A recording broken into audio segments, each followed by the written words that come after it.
from you. We sing-a-ling, we'll bring-a-ling-a-ling, a favorite song or two. Or 3, or 9, or 12. It's so much fun to sing-a-ling-a-ling, we hope that you'll sing too. We'll ring-a-ling-a-ling, and ting-a-ling-a-ling, and sing-a-ling-a-ling with you. And wobbly!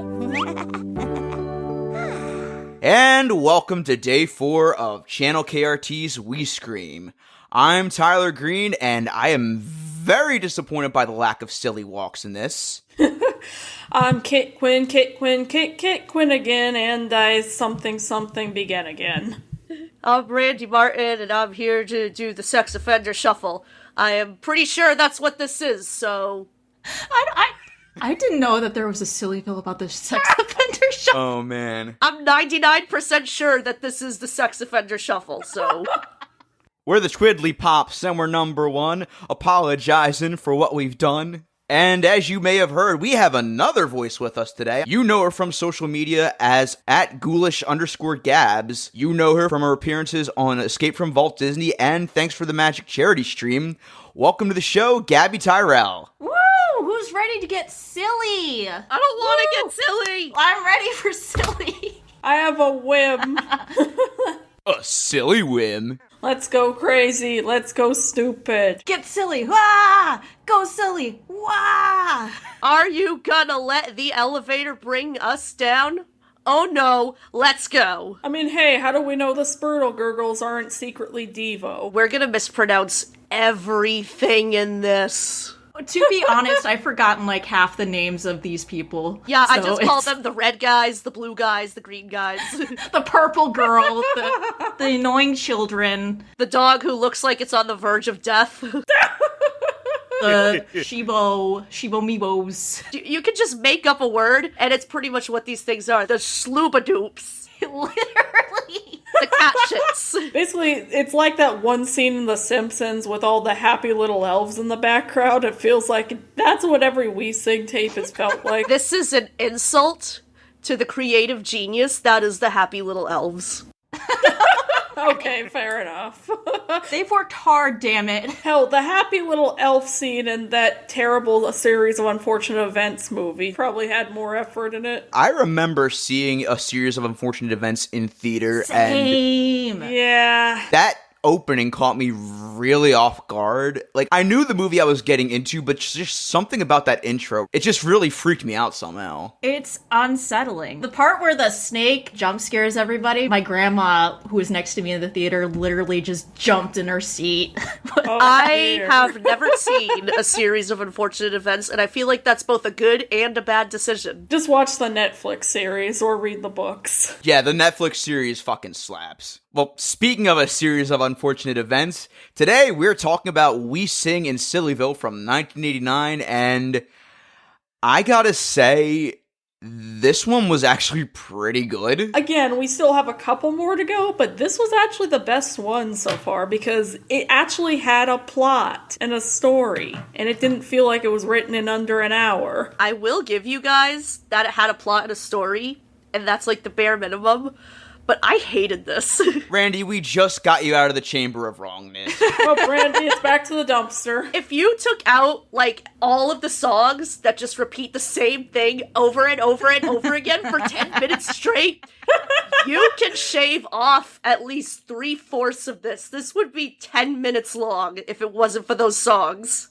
I'll give you this. It is definitely, it's not a masterpiece. It does have it's a lot of the same issues as the other tapes, like not great child acting, kind of a little too long at points, but this one actually did feel like it had some effort put into it. There was a lot of surprisingly good performances, and the songs they chose were actually better for the most part, so... And no terrifying imagery for once. Huzzah! No, that's debatable. The flower faces are very terrifying to me. And the tree. So the fact that every inanimate object and animal that we've seen in this world is sentient, when you see just the blank-faced, non-moving, like, rocks and plants and shit, I am to assume that they are dead. That they just leave the corpses lying around in Sillyville and people just walk around them like they're nothing. It's because anything can happen in Sillyville. Even triple homicide. Anything can happen in Sillyville. Apparently even racism. Can Sillyville cure my depression?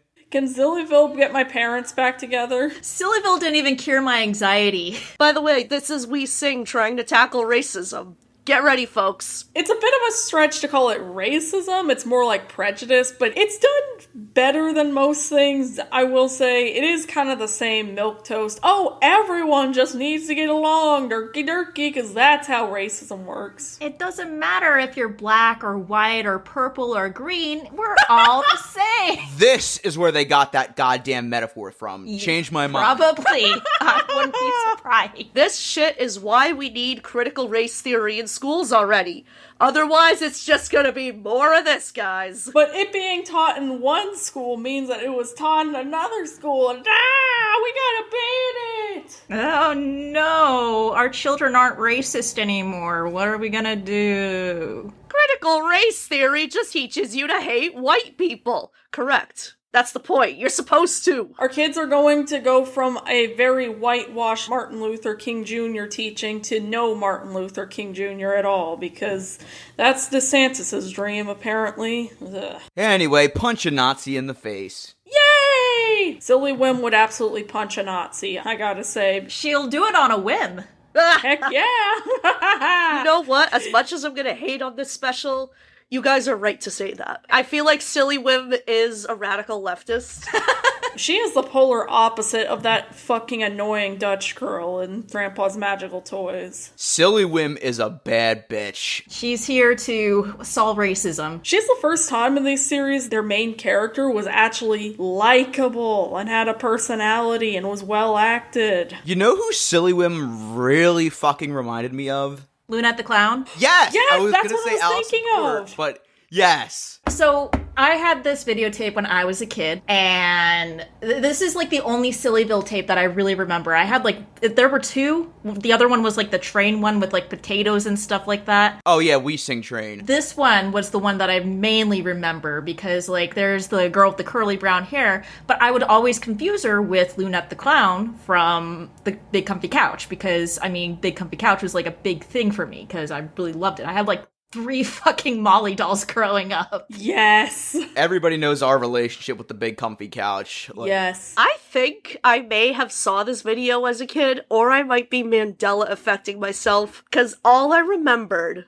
was the leapfrog scene, like 2 seconds of it. That's it, and I was like, this looks familiar. So I think I saw this as a kid somewhere, and I just blocked it out. Yeah, so when I was rewatching it, there were a lot of scenes that were just like literally pulling all the memories out of my self-conscious. It was like in That's So Raven where she gets the vision. That was me just watching it. I was like, holy shit, I remember this now. This was actually, for the most part, memorable, too. Like, I can actually remember everything that happened in this movie, whereas, like, if, say, We Sing Together, I say for the millionth time, because I fucking hated We Sing Together, because where that was just, oh yeah, the thing happened, I was here, I can at least say, oh yeah, that happened. In the words of one Space Jam 2. You can at least follow it, but like I said earlier, the story itself, without songs that are the same 2 words over and over again that last 10 minutes, you could literally turn this into like a 5-minute long short. It's definitely one of those things where it is still a matter of, yeah, you could have shortened it, but then they wouldn't have a movie. Well, then you wouldn't be able to shut your kids up for an hour. Exactly, which is why parents buy those tapes, which is why my parents bought those tapes. They're like, God damn it, we're done with you watching a day at Disneyland, just watch this fucking tape. I mean, what's wrong with a day at Disneyland? There's nothing like the great outdoors to eat your soul. So when we did our We Sing Together episode, I did briefly mention that this was the first We Sing video I saw as a kid.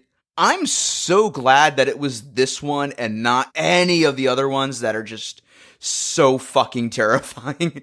Because just imagine my horror when I was older, looking up the rest of We Sing and just finding all this twisted shit like Little Bunny Foo Foo, Melody Mouse, Punchinello the Clown. Good God. So this tape begins with basically the dog just running around the backyard because there's a reoccurring theme of dogs just running the fuck around in these tapes. It's like, animal neglect is fun.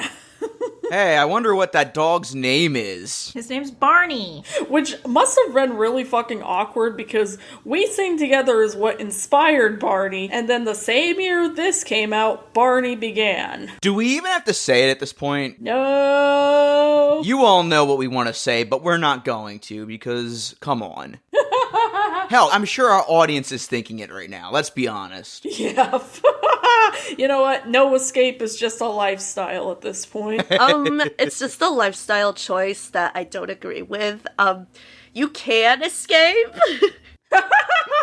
So then it cuts to these kids in a coloring book, and it's actually a decent framing device for what it is, and it actually does kind of predict the colors theme. But why are they laughing so much? Is coloring just that funny? Like... I mean, I definitely did that, but that was more so in high school when me and my friends would draw, like, inconspicuous penises on our school projects. But, like, these children aren't clearly drawing dicks, so either their parents are drugging them up with something, or they just think coloring's just a grand old time. I mean, we already know that the parents either left them alone or just aren't there. Yeah. Or they're just straight up in the other room neglecting them. I'm convinced that this whole thing is just an acid trip for these kids. Like, their parents just slipped them acid, and they were just like, there you go, this... There are never any parents in this special, just strange adults in suspicious costumes. Like, just this once, I really wanted to see, like, a parent come in the middle of all this shenaniganery and just scream in horror about the fact that their kid just went fucking missing. Their kid and their dog. And now there's just a subplot where they're trying to find the fucking kids. They kind of set this up like the dog is going to be the main part of the story, and he has fuck all to do with everything. We only see him like 3 whole times in this. He's just chasing that rainbow stick, which, you know, same. Gotta chase the rainbow stick. It's a pretty stick. If I was a dog, I'd chase the rainbow stick too. I don't give a shit about what these kids are doing. They're solving racism. I don't care. Yay! It doesn't have a fucking rainbow stick. Also steal the fucking dog to solve racism, I guess. Hey kids, if a clown you've never met before kidnaps your dog, it's okay to go with them to a place they call Sillyville. Yay! Yeah, that's a very good point, Randy, is that I know we were talking shit on Punchinello in the last episode, but it would have made a lot of sense if Sillywhim was the clown character in this. Yeah, she has big clown energy. She's vaguely clown-like. Yeah. Yeah, like, she was a clown who lost all her color and she's trying to get it back. Where's her Harley Quinn story? She lost all her color 'cause of racism. Yeah, it's... Racism makes clowns monochrome. Which brings up the interesting question. I mean, the kids were coloring her, obviously, so if they didn't finish, would there still be racism? So you're telling me that the reason we have racism on this planet is because the children who are apparently the gods of our lives didn't finish coloring some of it? They forgot to color us. Is this why white people are a thing? God, we live in that section of the Full House Disney World episode where we're cartoons, basically. I talked to a cartoon today. Great, go bother him. So how can we tie Sillywhim into You Oughta Know? That's the question. That was David Coulier's girlfriend that she was talking to. No, I know. Said she flick an excellent mother. And are you thinking of me when you fuck her? Sillywhim just interrupts one of the twirly pops in the middle of dinner. And so I do actually rather like the soundtrack for this one. It's at the least they choose more songs I can tolerate, but I gotta say I do not like Do Your Ears Hang Low. I've never liked it. The kids sound like they're out of breath, like especially at the end, they're just like... Well, I mean, like, it's based off of Turkey in the Straw, which I heard is racist anyway. Yeah, makes Everything sense. is. As most young children's songs usually are, either racism or sexism or something that went terribly wrong. Racism, sexism, or the plague. Damn, Steamboat Willie is more fucked up than I remember. So not only does Steamboat Willie have gratuitous animal abuse, but also racism. Yep. So then Sillywhim basically steals Barney, and basically with the magic stick, because though I will say that the effects that they used on the coloring page were actually pretty decent. I feel like I'm watching Adult Swim. Can I just say, like, right before they go into the coloring book, they look at it's like, that looks like Barney, but it couldn't be. Could it? It is Barney, but it couldn't be. Could it?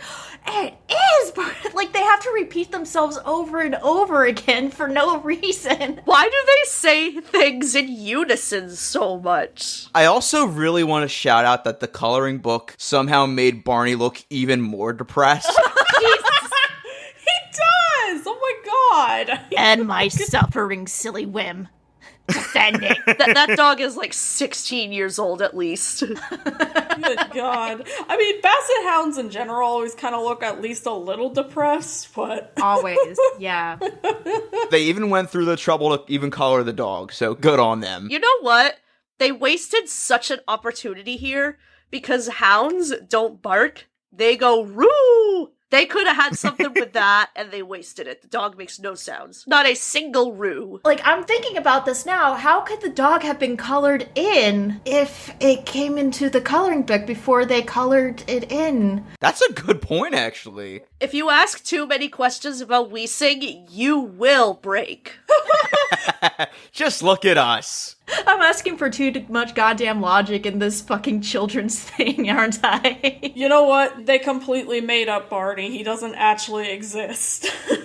I'm honestly convinced that they blew most of the budget on this movie on the coloring book art alone. Yeah. Just because it actually looks decent. Like, nothing's off model compared to, like, the fucking toys from, like, Grandpa's Magical Toys or whatever. I was half expecting it to be, like, post-apocalyptic because of how the sets looked. Like, okay, so the apocalypse happened and it's some Adventure Time thing. So then the kids go into Sillyville, and, well, they see them from a distance, I guess. The Spurtle Gurgles, which, I'm just gonna say it, I'd smoke a joint with them. They look pretty chill. Okay, Spurtle Gurgles sounds like something you would look up on Urban Dictionary, and it's something absolutely disgusting. For the record, I did look it up on Urban Dictionary. There's no results. I'm on it. No! No, Randy! Yellow people that you would smoke a joint with. I mean, what do you think they use the holes on their head for? And I swear to God, they look like Devo. It's like weird Devo. Are we not men? No, we are Spurtle Gurgles. I don't know, there's just something about the Spurtle... I can't even say their fucking name. You can just call them the yellow ones. The yellow people. The yellow dudes. Weird Al Yankovic if he gave up. And so then the Spurtle Gurgles basically sing the song that will never, ever, ever leave my head. We're here because we're here because we're here because we're here. Hey parents, you made a great purchase. I bet you won't get sick of your kids singing that 10 times a day. So Boom Boom, It's Great to Be Crazy apparently didn't originate with Barney. Like, I knew Mr. Knickerbocker didn't because it's in Jimbo Play with a Purpose, but I will say though, Boom Boom genuinely fucking slaps. Because... Really? I fucking hate that song, honestly. I don't know, I got a soft spot for it. I think the Joker tuned into that part, boom boom, ain't it great to be crazy, and then just based his entire manifesto on it. I want Mark Hamill to sing that now. The title of that song inspired his act against Murray. Either Mark Hamill or Joaquin Phoenix, get on this, damn it. Or Jack Nicholson. Oh my god, what if they played that song during the art museum scene? Actually, no, don't replace Prince. No, you can't replace the Prince soundtrack there. But just like, on the show, just like, you get what you fucking boom boom! One more observation I have about the Spurtle Gurgles is that they have these hats that kind of look like funnels that are upside down, and they blow smoke out of them. So, do they just have holes on the top of their heads that they're covering with these hats? That's their potholes. They blow pot out of there. Like, I'm very confused about Spurtle Gurgle biology. Like, if I look down their hat, would I just fucking see brain matter? You'd see a shit ton of weed, that's what you would see. I'm sorry for that mental image, by the way. I don't know about you, but if the Wizard of Oz taught me anything, it's that combining primitive production value with pyrotechnics always results in grievous injury. Agreed.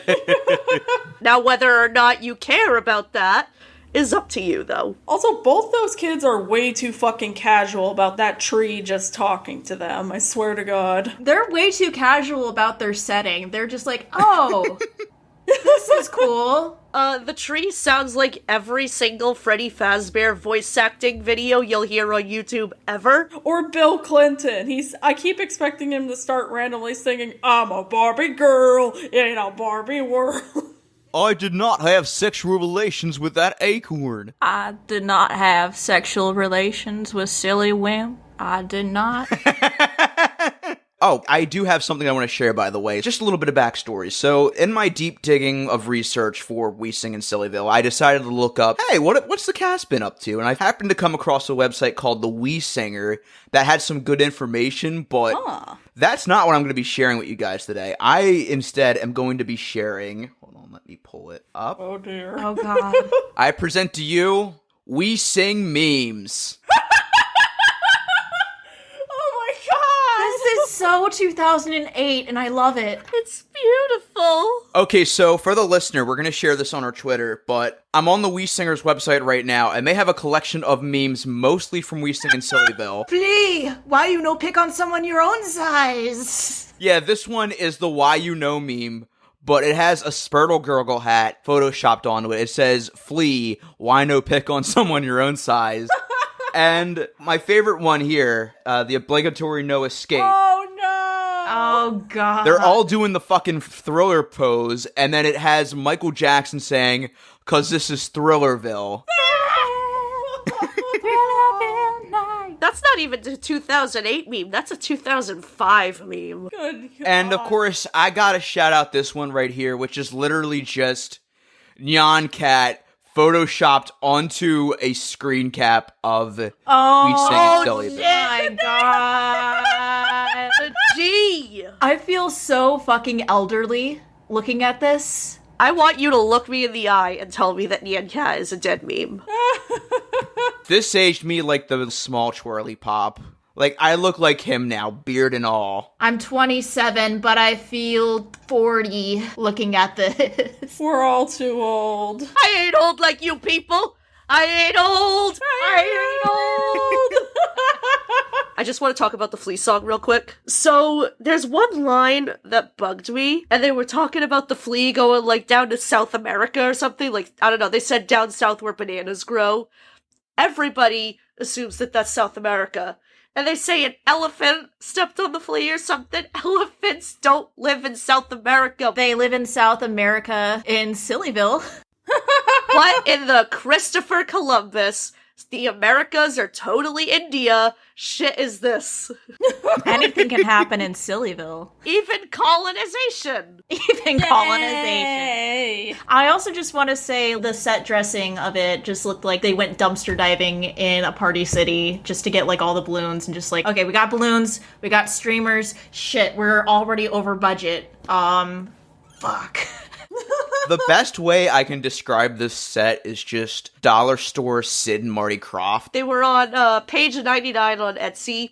And they said, can you just do something for like 99 cents? It's the Patrick meme. I have $3. Etsy.com, price low to high. Yeah. I will admit it's a decent set, but they didn't really go all out on it, really. It feels like they were able to get some decorations from Party City, but they kind of gave up halfway through. It feels like they should have kind of leaned into more of the aesthetics of every single group, but... The idea they had was great. The execution, on the other hand, dreadful. Yeah, it's definitely kind of a low-budget version of something that could have been really, really cool looking. In fact, it would have been cool if they made it look a little more like the coloring book and maybe had the kids, like, fill it in as they went along, but... Yeah, that's a good point. Because when they get to Sillyville, everything is in color, except for Sillywhim, because her costume is blank. in terms of color. Like, the details are there, but there's nothing filled in. Like, her colors are important to fill in, but for some reason the kids couldn't have just colored in her outfit and then that would have solved everything.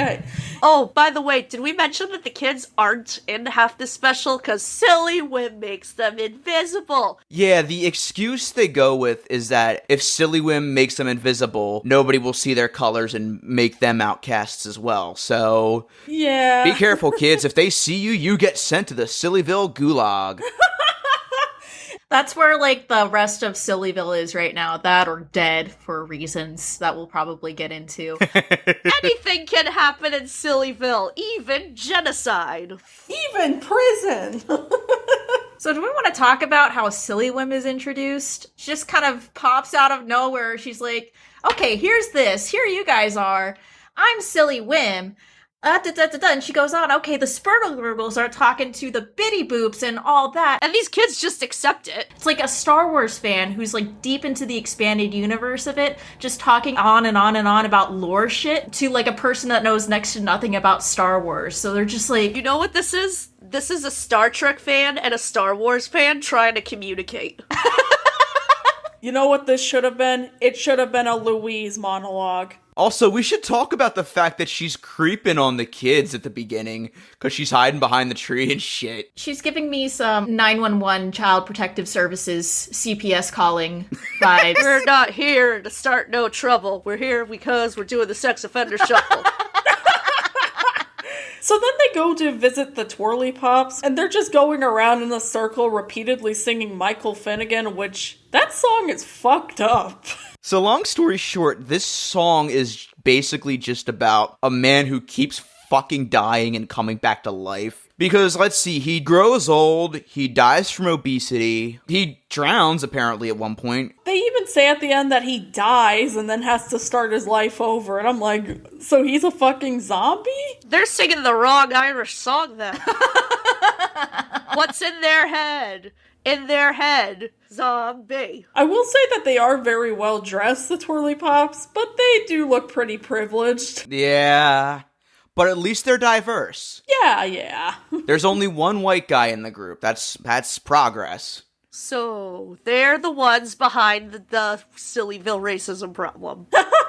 No, Randy, that would actually say that there's a source to racism. It's not just everybody just needs to get along. So, speaking of said white guy, I actually did not know this because he looks totally different in this, but he just so happened to play another role in a We Sing video, Punchinello. What? Yeah, that was him. He's totally different now because he's got big Dreamfinder energy because he has, like, the top hat and the beard and shit. Does look like Dreamfinder, doesn't he? Yeah, you really can't see it. Oh my god. And then, was it the same actor who later returned in We Singdom as Punchinello? Or... No, that's a different guy entirely. Good for him, he got away. Which, funny enough, Sillywhim does come back in that, played by the same actress, thank God. Thank God.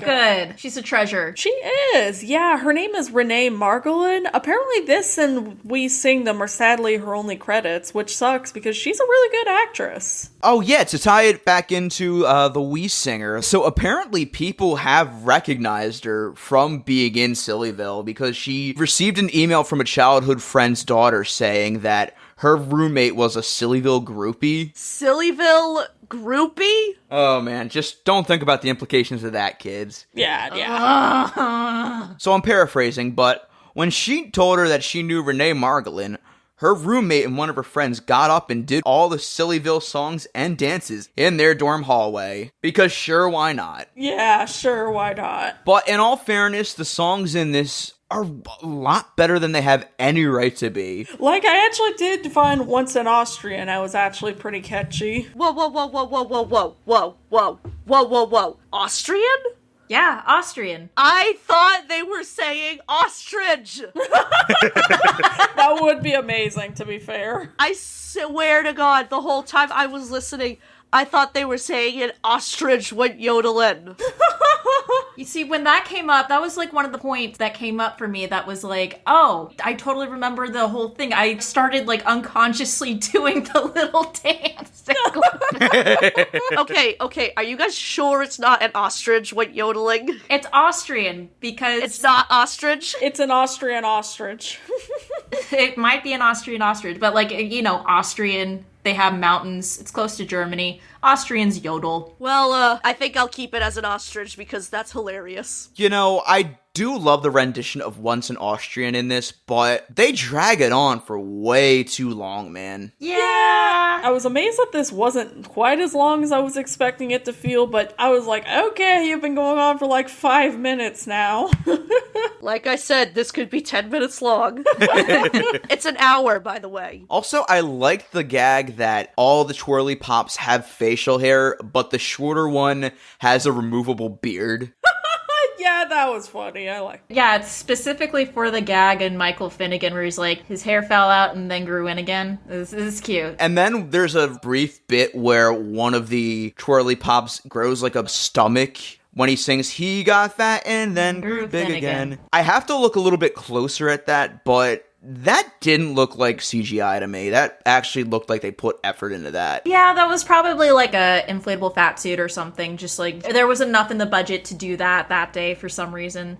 Not enough in the budget to do anything else, but you gotta pick your battles. And then, speaking of effects, we cut to the scene with the Jingleheimers and the fucking Fruity Frogs, and This was the worst section for me, in my opinion. It This was the one where I was. wanted to skip over, because it was just, oh, they're children playing leapfrog. it's not the worst puppetry, but it also was like at the same time, okay, kids, you know how awesome the opening of the Muppet movie looks and how amazing that effect with Kermit on the pond looks? Well, what if we did that, but it looks like shit? What if we did that, but on like $2? Yeah. These puppets, there was like no energy to them. They're just like, It's generous to call them puppets because they barely move their mouths. They look more like Mr. Bill, basically. You know those puppets you can find at just like that generic toy store at the mall? Yeah. Those are too high quality to be compared to that, actually. those have more effort put into them than whatever the fuck the frogs were doing in this. You know, I just realized the Jingleheimers really don't have a fucking personality. They don't. Their personality is that they're twins and they wear green. And so because they're twins and wear green and live near frogs, they play leapfrog. And that is the extent of their personality. Oh yeah, and since their name is Jingleheimer, guess what song they fucking sing? John Jacob Jingleheimer shit. I told him to go fuck himself. Whenever we go out, the people always shout, there goes John Jacob Jingleheimer. Shit! Stop getting him hounded by the paparazzi. Why do the paparazzi keep going da da da da da da right after they yell his name? It's a legal obligation right there. No, it's just, if your name is John Jacob Jingleheimer Schmidt, the paparazzi has an obligation to go da-da-da-da-da-da every single time they yell your name. I will say that their rendition of Down by the Bay genuinely kind of slapped. Like, it was kind of catchy. The one thing about Down by the Bay that I want to talk about is the fact that whenever they sing, "Did you ever see a something, something, something," like that, for some reason, my mind always kept going to that one bit in Airplane where the pilot says, "Have you ever seen a grown man naked?" And you know what? I had to make it a reality. I made a meme out of that, and I will share it on the Twitter once this episode comes out, so. You ever seen Turkish oil wrestling? Down by the bay. You ever get your ass licked by a fat man in an overcoat? Down by the bay. Down by the bay. Also, the running thing of every time they go visit these people is that by the end they'll be like, "Why don't you join us?" And it's like, "Oh, we don't want to hang out with the other colors." So basically, all these people just fucking hate each other. They never say like why or anything. There's no reason. They're just like, It's 'cause they're racist. we just don't vibe with them, you know. They're an Aries rising. I'm a Scorpio moon. You know how it is. Listen, I can't get along with any of the twirly pops. They're all Geminis, and I know, I'm being racist, can't help it. I'm such an Aries. Mercury is in Gatorade right now. I'm really sorry, guys. I just have to be racist. Sillywhim literally goes on record to explain to the kids that, I guess one of the Spurtle Gurgles said they don't like blue anymore, so that led to the blue characters saying they don't like red, and then so on and so forth. Which, yeah, that's kind of a lazy way to explain prejudice, but sure, why not? Okay, maybe the blue people did something to all the other colors, and that's why all the other colors may not like blue people. So then we cut to the red people. I'm just gonna say it. They had Duggar family vibes. The hubbla bubbla zibbla hubbla bubbla zibbla hubbla bop. So I see this is where the Red Hot Chili Peppers got their inspiration. So yeah, they're just introducing themselves with like 4 kids, and then we're all talking about red stuff, and I'm like, I don't want to know what red stuff you're talking about. Redneck communism? I'm so for that. They have this weird accent that sounds like half Southern, half Scottish. Yeah, the mom's accent is like really hard to place. It's like a Scottish but Midwestern but Southern. She's like, oh, Top of the morning, would you like some pecan pie, y'all? With a bit of Minnesotan in there too. It just sounds like it came from nowhere. Yeah. It doesn't sound like an actual person.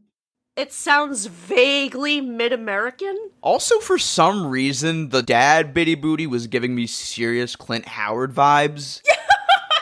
The mom, Bitty Booty, was giving me some serious Tammy Faye Baker vibes. Oh. Go see through the eyes of Tammy Faye when that comes out. Ever wonder what happened to the rest of the people of Sillyville? They were killed by the Bitty Booty Bop cults. It's very sad. That's why they're obsessed with the color red. It's because it's the color of blood. Yeah, a little known fact about the dad, he was the ice cream man. He literally decapitated a guy and put his head in a comically oversized ice cream cone, as one does.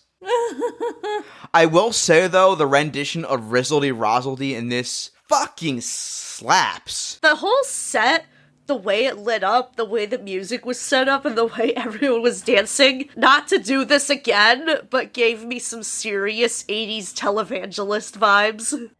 Oh, yeah. Yeah. I was half expecting them to, like, talk about Jesus loves all of y'all except for the gays. And they all speak in tongues. I totally believe that the Bitty Booties would be gay bashers, for what it's worth. Yeah. They're definitely like the big fundamentalist family. They're the Duggars. Or Scientologists. Which sucks because their house does kind of look nice. Like, it's a nice color of red. It's very cottagecore. And then they rehashed the Peter Rabbit song, which I'm not going to make the same jokes about that I already made, because what more is there to say? Also, they're singing about their kid basically getting sick. The kid's name is like fucking little baby XAE-12. And they keep calling baby Bitty Booty a baby, when that's a fucking toddler at best. That's literally one of the producer's kids that has a full head of hair, and then they switch it out with a baby doll, because of course the kid's too big to look like an actual baby, so... Renesmee could never. Also, I swear to God, that kid totally got sick because that family looks like a bunch of anti-vaxxers. They are anti-vaxxers. Absolutely.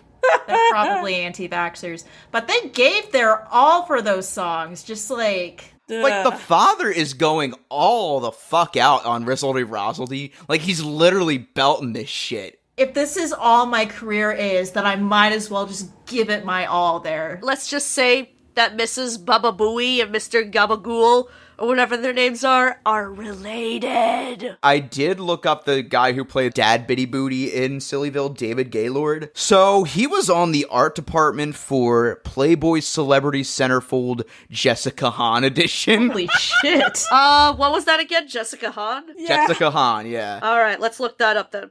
For research. Now that is some bitty boopy right there. There's actually nothing bitty about this boopy, actually. So then they head back to where the Spurtle Gurgles are, and one quick thing I will say about Sillywhim and the invisibility side plot, I actually do kind of want that magnifying glass. It was kind of cool. That is really cute. The kids are so not in this special that we actually probably haven't talked about them in a good 20 minutes. We haven't even said their fucking names either. I can't even remember their names. Lori and Scott, and also, I swear to God, Lori looks so much like a young Debbie Harry. She does, yeah. Oh, also, for Scott, they're trying to make Scott's catchphrase, "I knew that." Shut the fuck up, Scott. How about that? I hate him so much. He reminds me so much of Ben Shapiro. Let's say, hypothetically, that you're in Sillyville. Let's just hypothetically say that, I knew that. Let's hypothetically say that you're John Jacob Jingleheimer Schmidt. Let's just say his name is my name too, just hypothetically. And then hypothetically, whenever we go out, and the people will always shout, there goes, and I don't even want to continue this bit. Don't. It's just No. fucking. You don't have to. And, according to basic biology, there goes John Jacob Jingleheimer Schmidt, da-da-da-da-da-da-da. His name can't be my name because I'm not transitioning something to genders.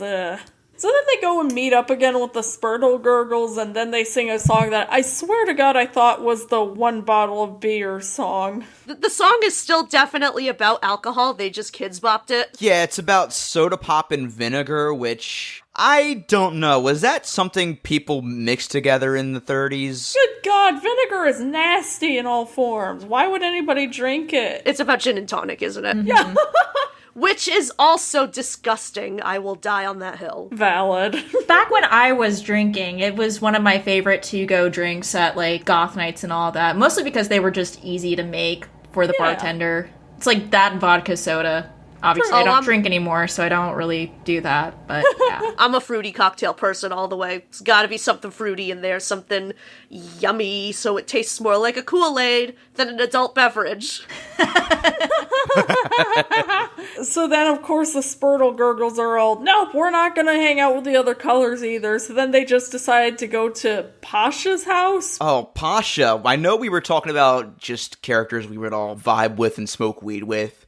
Pasha is my choice 100%. Oh, yeah, she was awesome. Pasha's weed mom. Yeah, she had very Debbie Reynolds vibes, honestly. Very gay witch vibes that I like. And I should know, I am dating a gay witch, so... Oh, She's the lesbian aunt that likes to go to, like, the farmer's market and art shows and stuff like that and practices witchcraft and just... Those are the vibes that she's giving me, and they're very comfy. I always found her very comfy, but I keep always wanting to call her Stella. It's like middle-aged woman wearing purple. Their name is Stella for some reason. you know what? She kind of gives off Stevie Nicks vibes. Yes, It does. definitely. Or Stella the Storyteller. Rest in power. And, the puppets in this, well, it's still a stretch to call them puppets, but they actually weren't too bad. Like, the Twiddlebirds actually had a kind of cool design. Yeah, the Twiddlebirds were ripped out of my subconscious. The Twiddlebirds kind of look like worm on a string. They do! Oh my god. They were giving me, like, serious Potty the Parrot vibes for some reason. Oh my god, yeah. Like, I was just half expecting Pasha to just pull the strings, and then a dummy of a puppeteer would fall down. Also, that's another thing, too. She says that the birds have been tired from singing all day. Then why the hell did you make them sing anyway? She's torturing them. I thought they were just waking up from nap time. Sure, why Probably. not? And then they're just like, okay, well, we're done singing, so it's nap time again. And then there's that big bird thingy, whatever the fuck that is. That thing looks the most like a Muppet out of any of these shits. Right. It looked like the trash heap from Fraggle Rock. At least it got to sing a song about not being addicted to animals. That's true. Be kind to your web-footed friends. We forgot the roly-polies, which I'm very disappointed aren't the bug. Yeah.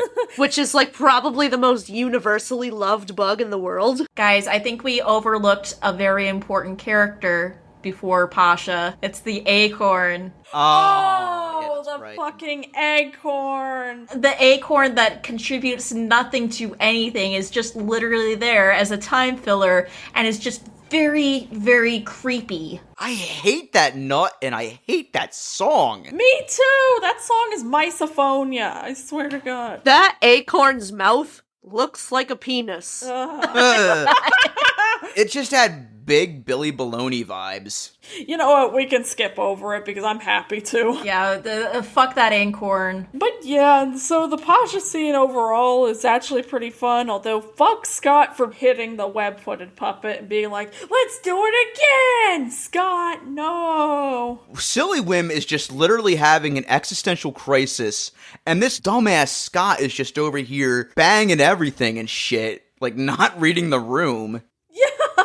Probably should bring kids with you into your existential crisis about racism. Sillywhim just really went ahead and said, hey guys, I've enlisted you two to help us stop a moral crisis that's slowly destroying our village. Good luck! And in the end, they don't even do anything. To be fair, hey, I know we just met, but do you want to come solve systemic racism with me? Is how I pick up girls when I'm drunk anyway.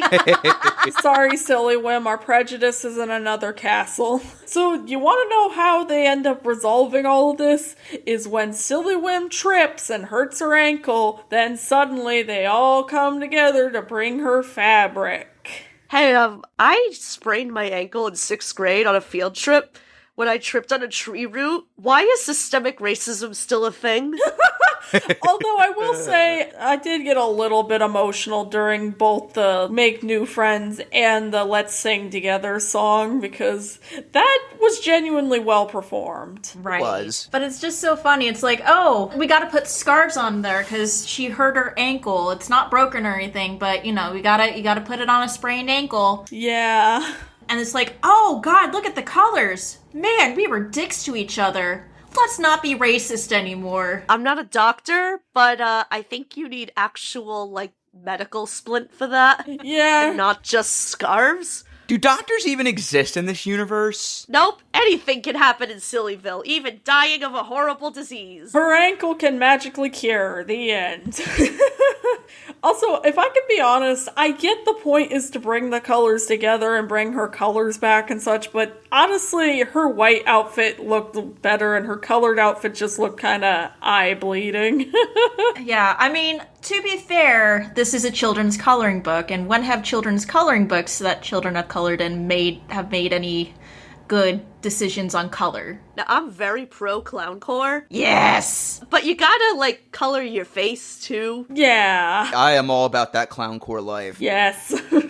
I love the outfit, I love the colors, but, like, without an elaborately clown-painted face, it just doesn't work. If you just got a bare face in this outfit, Yeah. it's kind of jarring. They could have just done the bare minimum and painted, like, rosy cheeks on her. That could have done at least something. Yeah. Yeah, painted lips or something, eyeshadow, something. You gotta give us something to work with. If you're just gonna go with the gaudy outfit, it's not gonna work as well. And speaking of the outfit, I was so used to the bland, colorless version that when she actually got her colors back, I actually preferred the other costume more. Yeah. Like, something about the colors on it just seemed very cursed. I preferred the racist version to that.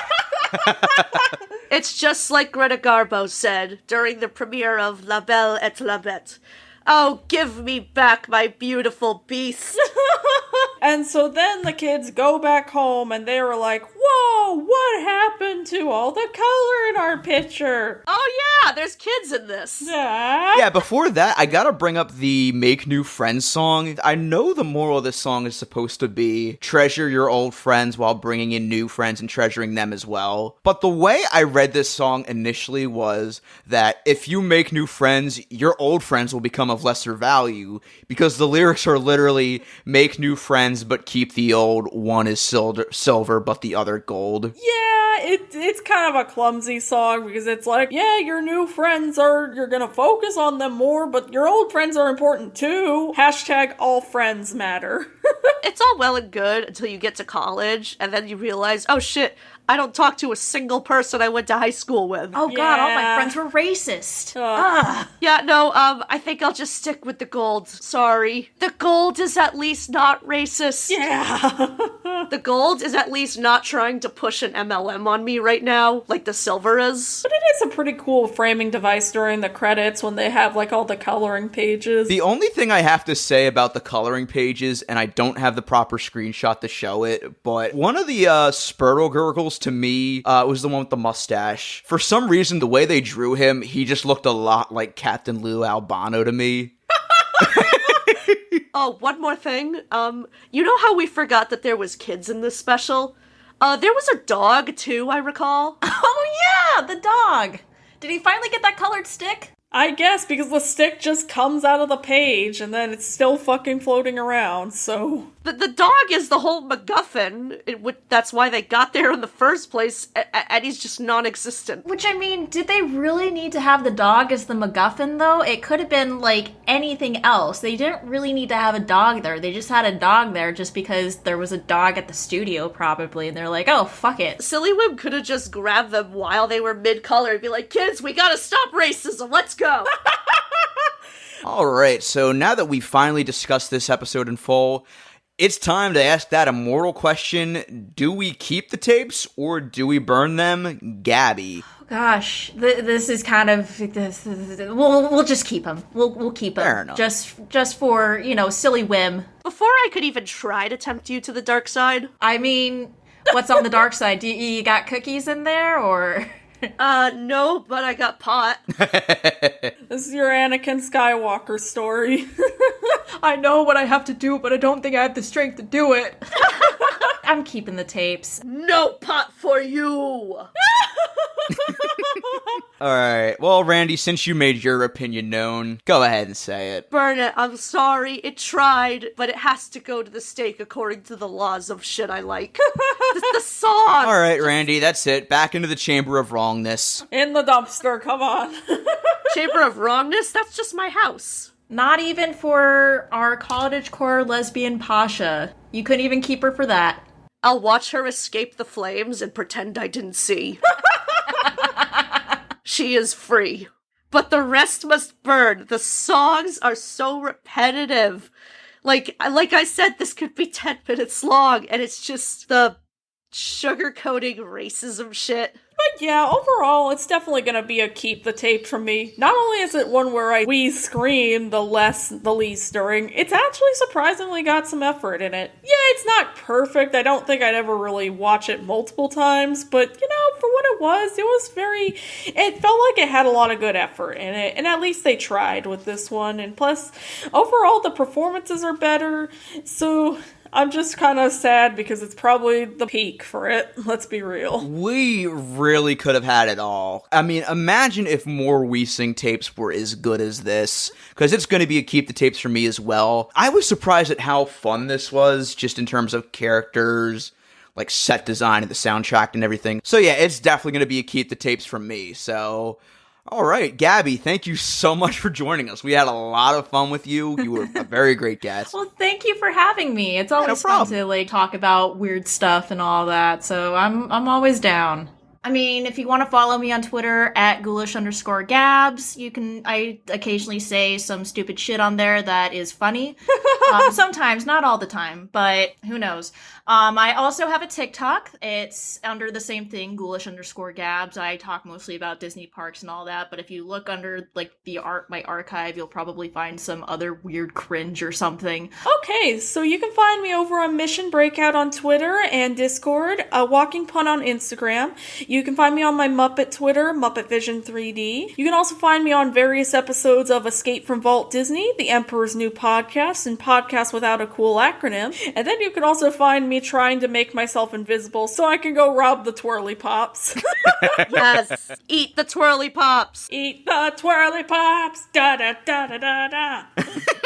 You can find me at Cosmic Rewind on Twitter, replace the E with a 3. You can find me on a few select episodes of The Emperor's New Podcast and Escape from Vault Disney.